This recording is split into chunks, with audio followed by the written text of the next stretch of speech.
تبارك الذي جعل في السماء بروجا وجعل فيها سراجا وقمرا منيرا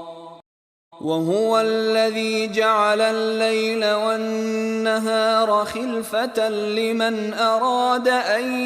يذكر أو أراد شكورا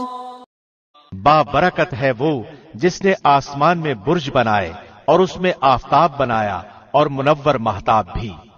اور اسی نے رات اور دن کو ایک دوسرے کے پیچھے آنے جانے والا بنایا، اس شخص کی نصیحت کے لیے جو نصیحت حاصل کرنے یا شکر گزاری کرنے کا ارادہ رکھتا ہو۔ Blessed is he who has placed in the sky great stars and placed therein a burning lamp and luminous moon. And it is he who has made the night and the day in succession for whoever desires to remember or desires gratitude.